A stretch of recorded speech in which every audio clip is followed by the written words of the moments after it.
turakongeye turatomboye bana b'Imana kuba duhamagaye na Nyagasani kuri buri munsi ku izina ry'Imana Data na Mwana na Roho Mutagatifu amen. Amahoro bana b'Imana, ni muhumure, Imana iradukunda, iraduhamagaye kugira ngo itugirire neza. Kuri uyu wa gatatu w'icyumweru cya 31 mu byumweru bisanzwe, tariki 8 Ugushyingo 2023. Isomo rya by'Umwuka Mutagatifu yandikiye Abanyaroma mu mutwe wa 13 umurongo wa 8 kugeza ku wa 10. Bavandimwe, ntihakagire uwo muba mu mwenda atari uwo gukundana, kuko ukunda undi aba yujuje amategeko. Kuko kuvuga ngo ntuzasambane, ntuzice, ntuzibe, ntuzararikire ikibi, kimwe n'andi mategeko yose akubiye muri iryo jambo ngo uzakunde mugenzi wawe nkawe ubwawe. Ukunda ntiyagirira mugenzi we inabi. Urukundo rero nirwo rubumbye amategeko. Iryo ni ijambo ry'Imana. Zaburi ni 112. Imana ikunda umuntu utangana ibyishimo. Hahirwa umuntu utinya Uhoraho, agahimbazwa n'amategeko ye. Urubyaro rwe ruzagera amaboko mu gihugu, ubwoko bw'abantu b'intungane bugira umugisha. Mu gihe cy'umwijima yaka nk'urumuri, rumurikira abantu b'intagorama. Koko impuhwe, ineza n'ubutungane nibyo bimuranga. Hahirwa umuntu ugira impuhwe kandi akaguriza abandi, ibintu bye abigengana ubutungane. Umutima we uhora mu gitereko, ntagire icyo yikanga, agira ubuntu, agaha abakene atiziganya. Ubutungane bwe bugahoraho iteka, akagendana ishema n'ubwemarare. Imana ikunda umuntu utangana ibyishimo. Nyagasani Yesu nabane namwe. Amagambo mu Ivanjili ntagatifu ko yanditswe na Luka umutwe wa 14 umurongo 25 kugeza ku 33. Icyo gihe Yesu yarashagawe n'abantu benshi, arahindukira arababwira ati, umuntu waza nsanga atabanje guhara se na nyina, umugore n'abana be, abavandimwe n'abashiki be, ndetse n'ubuzima bwe bwite, uwo nguwo ntashobora kuba umwigishwa wanjye. Kandi umuntu wese udaheka umusaraba ngo nkurikire, ntashobora kuba umwigishwa wanjye. Mbese ninde muri mwashaka kubaka umunara, ntabanze kwicara ngo arebe ibyo azawutangaho, kandi ngo amenye niba afite ibizawuzuza?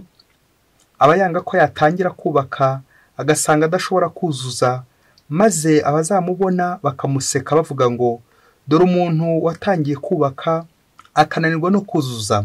Cyangwa se ninde mwami waba agiye kurwanya undi mwami, ntabanze kwicara ngo yibaze ko niba afite ingabo 10,000 yashobora kurwanya uza kumutera afite 20,000? Abanye bitamushobokeye yamutumaho akiri kure, akamusaba ko babana mu mahoro. Nuko rero utazahara ibyo atunze byose, ntashobora kuba umwigishwa wanjye. Iyo ni Ivanjili ntagatifu. Nuko rero utazahara ibyo atunze byose, ntashobora kuba umwigishwa wanjye. Nshuti z'Imana, nimugire amahoro. Aha tugeze ni kuri buri munsi. Ndakwifuriza kuza guharonkera imigisha y'Imana. Urebe mu buzima bwawe ibintu byose bikubuza imigisha y'Imana. Urebe mu buzima bwawe ibintu byose bikubuza amahirwe. Urebe mu buzima bwawe ibintu byose bigutanya na Kristo, maze nawe uze gufata ingamba urandura ibintu byose bikubuza Imana. Ngaya amasomo kizimbi byacu dutegura aryoshye cyane, ngo tujye kuzirikana ku kintu gikomeye cyane mu byo gitega amatwi, cyitwa ngo ikintu gikubuza gukurikira Kristo. Bishobora kuba ari ibintu, bishobora kuba ari utuntu, bishobora kuba ari n'abantu yewe. Ikintu gikubuza gukurikira Kristo. Abantu benshi iyo tugeze kuri Ivanjili, reka tuvuge gukurikira Kristo, bamwe bati mbo iyo ni Ivanjili yabihaye Imana, abapadiri, ababikira n'abafurere ubakurikiye uwo muhamagaro, ubuzima bw'abihaye Imana. Aha, ese mu Kristo ni Ivanjili yabihaye Imana? Ivanjili y'umuntu wese irareba umugabo, kuko umugabo mu rugo rwe agomba gukurikira Kristo. Irareba umugore ufite inshingano mu rugo rwe gukurikira Kristo. Irareba umwana, irareba urubyiruko, iratureba twese, kuko dufite inshingano nk'abantu zo gukurikira Kristo, umwana w'Imana. Hari inshinge ebyiri tugomba gutandukanya. Hari gukurikira, hari no gukurikirana. Gukurikira akenshi biza mu buryo bwiza, biza ku ruhande rwiza. Umuntu yakugiriye neza, umuntu yagukoreye neza, hari icyo umuntu yakoze cyiza, urifuza kumwigana, urifuza kumwigiraho, bigatuma utinyuka no kumukurikira. Byumvikana kumukurikiza bitabuze. aho ni mu buryo bwiza. Ariko nanone hari akandi kantu, uburyo bwo gukurikirana umuntu. Niba muntu waba warakugiriye nabi, nuko ukumva buri gihe cyose wamuhiga kugira ngo nawe azamwiture nabi. Aho agiye ukagenda umukurikirana, aho agiye ukagenda umushakisha, aho agiye ukagenda umugendaho. Uko no gukurikirana umuntu. Nawe uzi kwibaza amasomo aze kugufasha kureba niba ujya ukurikira Kristo cyangwa niba ujya ukurikirana Kristo. Kandi byaba ese ngewe mu rugo rwanjye nkurikira Kristo cyangwa nkurikirana Kristo, ngendana na Kristo cyangwa ngenda kuri Kristo, kumugendaho ukagenda kuri Yesu. Kandi byaba isomo rya mbere, Pawulo mutagatifu uyu munsi aratwereka ko gukurikira Kristo ari ukurangwa n'urukundo, cyane cyane urukundo kuri mugenzi wacu wa wundi tubana, kubabamo umwenda w'urukundo. Ati ntihakajyemo umwenda atari uwo gukundana, kuko gukunda undi aba yujuje amategeko. Amen. Mukristo muvandimwe, ese mugenzi wawe mubana uramukurikirana cyangwa uramukurikira? Wasanga natwe akeshi abo tubana nguru urwango mu miryango yacu, nguru urwango mu ngo zacu, akenshi tubana turi gushihagurana, turi kumarana, umwiryane sinakubwira, kubera gukurikirana abagenzi bacu, kubagendaho, kubagenzura, bikaza kurangira ingo zacu zihirimye, bikaza kurangira imihamagaro yacu ihirimye, kubera ko turi gukurikirana bagenzi bacu. Bakristo bavandimwe, umwenda w'urukundo, gukunda bingana gutanga, kandi gutanga ni ukubabarira. Aimer égale donner et donner égale pardonner. Nibyo muri ibyo Zaburi yaririmbye ati, Imana ikunda umuntu utanga yishimye. Amen. Mfite iki naha mugenzi wanjye? Ese mugenzi wanjye namukunda?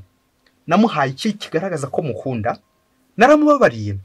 Naramwakiriye? Mu mafuti ye ndamwumva? Mwitaho mu bigeragezo, mu bibazo. Gerageza kumva mugenzi wanjye tubana kugira ngo mufashe. Akenshi dukunze gushaka gukunda Imana tutarebesha amaso, kandi ari mugenzi wacu uri mu ishusho y'Imana tudashobora gukunda, wa wundi twanga, wa wundi tugendaho, wa wundi duhora dukurikirana mpaka turi kumwomagiza, turi kumwirukansa mu bihuru no mu bigunda. Yezu uyu munsi mu Ivanjiri aratubwira ibyo dusaba kugira ngo tumukurikire kandi tumukurikize. Kuko akenshi dukunze kugenda tumukurikirana, tukamushakisha ahantu hose, tugenda dushaka uburyo twamugirira nabi, aho kugira ngo turebere ku neza yagize, maze tubonereho natwe kugira neza. Ubwo twumvise Ivanjiri ya Yezu Kristo itubwira ibyo Yezu Kristo adusaba, guheka umusaraba, gusiga byose tukamusanga, no gusiga ibintu ndetse no gusiga abantu, tugasanga Kristo we bukungu nyakuri. Hari imvugo igira iti, "Soxo père à gauche, soroc père à droite." Iyo wiyemeje gukurikira Kristo, ushyiramo ikimenyetso cya bingana, uruhande rw'ibumoso ugasiga ibintu, ugasiga abantu, iruhande rw'iburyo ugasanga ubuntu bw'Imana. Kristo afite ubuntu, Kristo afite ubugwaneza, Kristo afite impuhwe. Ibyo byose rero nibyo ugomba gusanga wasize bya bindi byose, kutababarira, umushiha, ibibazo, umwiryane, umujinya. Ibi byose bituma udashobora kuyoboka Kristo uko bikwiye. Ibyo nibyo bintu Kristo yeza kubuza uyu munsi. Ikintu kikubuza gukurikira Kristo muri no minsi ni ikihe? Ushobora gusanga ari ibintu bibafatika, amafaranga, kugenda ushakisha amafaranga buri kanya, ariko ntubonere Kristo umwanya. Ushobora gusanga ari amazu meza ufite, ukaryama neza, ugasinzira, ukibagirwa gusenga, ugakira ukibagirwa gukinga.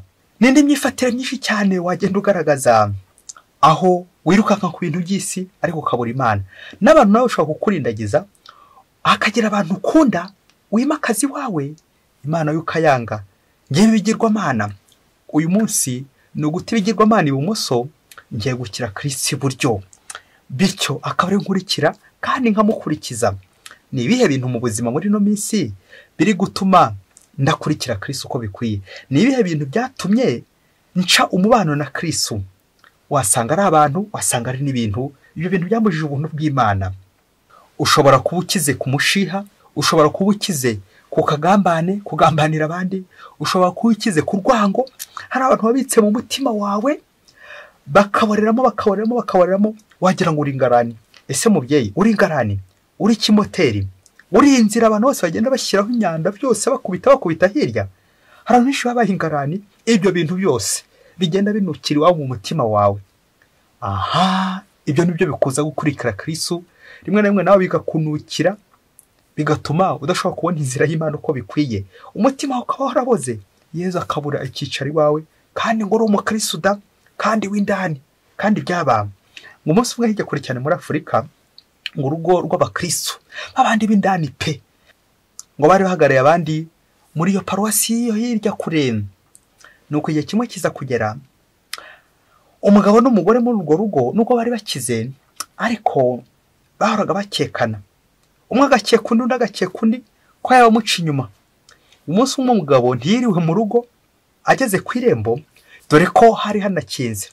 Wa mugabo neza aravuga ati noneho ndamufashe birarangiye. Aho yahereye ambeshya ngo turajya gusengana kandi anca inyuma. Nuko wa mugabo ahita muri ako kanya akubita urugi. Akubise urugi, nganatekereza uburyo amugoye gitumo, wa mugabo ujya umuca inyuma. Nuko wa mugabo ageze mu cyumba aratungurwa bikomeye cyane. Ngaho natangira utekereza ibyamutunguye. Aratungurwa bikomeye, asanga ntawe wari uri kumwe n'umugore we.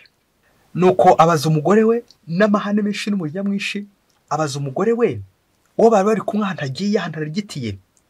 Wa mugore amubwira ko ari ntawe. Wa mugabo yanga kubyemera, nibwo atangiye gushakisha hirya no hino hose, abura aho arigitiye. Wa mugabo n'ubundi akomeza kumubaza umuntu wari urimo aho ngaho. Nuko wa mugore amubwira ati cyakora hashize igihe kirekire, ni mama wari waje kunsura, ariko yatashye kera. Wa mugabo afata nk'aho umugore nyine atangiye kumubeshya, acurikira indahiro, acurika icumu neza arabitsemba ko nta wundi bari bari kumwe. Ubwo umugabo yanga kubyemera, nibwo akomeje kugenda ashakisha aho umugabo bari kumwe n'umugore we yaciye. Aragenda, cyo bikora ngo ageze muri saro, ahabona ikimenyetso. Ngaho nafore ikimenyetso yahabonye, ngo habona ikimenyetso cy'akajaketi ubu bari kumwe yahasize. No kwa mugabo babonye ikimenyetso simusiga, noneho azajya avugiraho nk'ikimenyetso kigaragaza ko uwo muntu nyine yatorotse, yacitse, yagiye. Nuko wa mugabo ngo afata akajakete ngo arakabika. Ngo maze gukabika, buri gihe cyose akajya cyurira umugore kuri ka kajakete. Nuko ngo baba bataramye n'umugore, agashyiramo ka kajakete mu rwego rwo kumwibutsa wa muntu bari kumwe. Wa mugabo agatungurwa nuko abona umugore we ntacyo bimubwiye. Nuko baba bari ku meza, wa mugabo agakubitamo ka kajakete ati ka kantu kanjye, agakazana akagashyiramo. N'ubundi wa mugore ntiyagira icyo bimubwira. Ikindi gihe cyagera, bamarana igihe, umugabo akaba ntacyo byabwiye umugore. Noneho aza gufata ingamba, aravuga ati tuzajya tujya gusenga, noneho abari akajakete gusa nshyiramo, ariko nshyiramo. Bajya gusenga, ka kajakete yari yabitse mu isanduku, akagafata agata umugore ati gendebere ka kajakete niko nambara. Nuko agakambara bakajyana mu misa, bakajya gusenga bakambaye. Banava n'ubundi akabona umugore ntacyo bimubwiye. Wa mugabo arushaho kurakara uburyo akajakete ntacyo kabwiye umugore we. Nuko umunsi umwe cyara kabaza gufata ingamba ukuntu noneho azariza uwo mugore we, ubundi akarira bikomeye cyane bitewe n'ako kantu nyine yagiye abika akajakete. Nuko igihe kimwe kiza kugera, abwira umugore ati uva rero, ndifuza ko twajya iwanyu tukajya kubasura. Uko hari hashize igihe kirekire ibyo bibaye. Igihe kiza kugera baza kujya iwabo. Wa mugabo naho umugore bajya iwabo w'umugore kujya kubasura. Nuko bagezeyo bari mu nzira, nzanira ka kantu kanya bari ko ngenda nambaye. Wa mugore azana ka kajakete kari kabitse mu isanduku, agashyira umugabo we. Umugabo agenda akambaye agiye kwa nyirabukwe. Ari mu nzira akajya abona abantu bari guseka, uburyo uwo mugore n'uwo mugabo bari kugenda. Bari hafi kugera kwa nyirabukwe, wa mugabo akajya abona abantu bari kumwitegereza ariko bagaseka. Yambaye ka kajakete bakamwitegereza ariko bagaseka ntamenye icyo bari guseka. Nuko wa mugabo akomeza kwishima ati buriya koko noneho ndamuhamije, buriya bishoboke ko batangiye kumenyera aka gajakete, niyo mpamvu bari guseka. Batangiye kumenya cya kigabo cyari cyambaye akajakete, niyo mpamvu bari guseka. Nuko barakomeza urugendo, bageze kwa nyirabukwe bishoboke ko agaseke bari babashyiriye bahise bagatanga. Nuko baricara barabakira ngo bahitira bageze kwa nyirabukwe. Ubwo umugabo yari yateguye ko najya kwa nyirabukwe aza kubabwira amakosa y'umukobwa wabo ndetse n'ibyako kajakete yari yashyizemo mu rwego rwo kumuhima. Nuko bageze kwa nyirabukwe baricara barabakira. Imbere aho babakiraga ku meza ngo hari amafoto album. Nuko baratangira baribumbura, babumbuye album batangiye kureba amafoto. Wa mugabo aza gutungurwa, aza gusanga ka kajakete ari nyirabukwe wari ukambaye aje gusura umukobwa ngo bari babifatanyije amafoto. Nuko wa mugabo aratangira yareba. Wa mugabo neza asanze ka kajakete yari yambaye ari aka nyirabukwe. No mu nzira hose baje bamuseka atazi ibyo bari guseka ko ari akajakete ka nyirabukwe. Wa mugabo neza afatwa n'ikimwaro nk'ikimisa 25 yibaza uko aza kubigenza. Urumva nyirabukwe ari aho ngaho, sebukwe ari aho ngaho, abo mu rugo bose bari aho ngaho, yambaye ka kajakete ka nyirabukwe. Abantu bose bumiwe bari bari aho ngaho bumiwe. Nuko wa mugabo neza isoni n'ikimwaro biramukora, yibaza haza guhera turuka yongera kuvuga amakosa y'uwo mukobwa wabo. Areba hirya areba hino.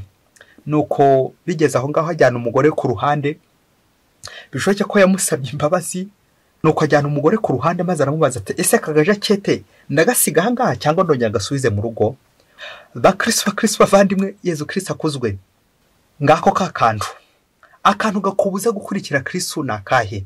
Akantu wabikiye mugenzi wawe, akantu wabikiye umugabo wawe, akantu wabikiye umugore wawe, twatuntu two gukeka bizarangira uri gushaka gukeka mugenzi wawe. Kubera iki? Hari akantu wagiye ubika, hari akajakete wabitse, hari akajinya wabitse, hari umujinya wabitse, hari umushiha wabitse, hari urwango wabitse. Urwo ndi rwakuje kureka, urwo ni rwo kubuza gukurikira Kristo. Urwo rwa nta mahoro ushobora kugira mu gihe hari akantu wabitse, mu gihe hari akajakete wabitse, akajakete kanyukobukwe. Igihe uzakamusubiriza urugo rwawe ruzagenda neza, uzagira amahoro, uzagira umutekano. Nguko abantu benshi batwaye imisaraba. Hari abatwaye imisaraba ya Kristo, ariko hari n'abandi batwaye imisaraba ya banyirabukwe, batwaye tujakete twabanyirabukwe n'ibindi byinshi cyane bagiye bakukumba bagashyira mu mitima yabo kabika. Wagira ngo uri nk'ingarani mubyeyi, utuntu kose ukagenda ubika uzika. Ngenzika nyine bajya bavuga ko umusaraba wose urangwa n'igisebo, guseba. Uze kureba ibintu uri guseberamo muri no minsi, ese ni umusaraba wa Kristo cyangwa ni ibintu nawe witeye? Ni twatuntu twawe ugiye ubika ugatubika ukongera ugatubika. Mu Kristo muvandimwe, nawe uyu munsi urebe utuntu bike mugenzi wawe mubana. Ese mu rugo rwanyu haracyarimo urukundo? Ese mu mubano wanyu haracyarimo urukundo? Umuhamagaro wawe harimo urukundo? Ukurikiye Kristo cyangwa ukurikiye aho kajakete, ukurikiye ako kantu wagiye ubika ukabika? Hari abantu benshi bagiye babika imishiha, ariko uzajya kureba usanga iyo mishiha ni ikubuza gutera imbere. Wacuruza ukabona uri guhomba ntumenye impamvu, wasanga ari ka kantu wabitse, wasanga ari ka kajakete kanyukobukwe wabitse, wasanga ari ka kantu wabitse kakajinya, wamujinya, wamushiha, wamwiryane wabitse mu rugo rwawe, mu mutima wawe. Warangiza ngo kujya gucuruza ugahomba, kandi hari ahantu wahombaniye, hari ibintu bikubuza kwegera Imana, hari ibintu bikubuza gusenga. Nawe warangiza ngo ugiye gusenga ukajya gusenga, kandi hari akantu wambariyeho, hari akantu bitse mu mutima wawe, hari akantu wanze kurekura, wanze kuva kwizima. Uzatangazwe n'ukuntu abantu benshi hano ku isi tubura umugisha w'Imana igihe batuvuze, igihe batubeshyeye, igihe bari kudusebya, igihe bari kuvuga ibintu uko bitari. Usanga turi kuvuza induru ati murambeshyera. Ako niko kari gukuboza, aka niko kari gutuma udatera imbere. Warangiza ngo inyatsi ziranyishe we, imyaka iranyishe we, kandi ari wowe ubyitera ibyo bintu byose. Kuko uri kwanga guhinduka, uri kwanga kureka izo ngeso, uri kwanga kureka umushiha, uri kwanga kureka ubwo bugugu, uri kwanga kureka urwo rwikekwe, uri kwanga kureka urwo rwango rwagusaritse, uwo mujinya, iryo ronda koko, ironda dini, ironda karere, n'ibindi byinshi cyane bizitira Kristo wawe. none Kristo aho kumukurikira aho uri kumukurikirana. Ni ngombwa guhora ndwana urugamba rwa buri munsi, gutsinda kamere yanjye, kamere y'umushiha, kamere y'umunabi nzamo buri gihe, ngana ko nayitsinda buri munsi. Baca umugani ngo uhamba ingeso ahorana isuka ku rutugu. Nkwifurije guhora urwana neza kandi ugatsinda, bityo ukabasha gukurikira Kristo buri munsi. Mwese Imana ibaho umugisha, Imana Data na Mwana na Roho Mutagatifu, amen. Padiri Masumbuko Ladislas wa Diyosezi ya Cyangugu.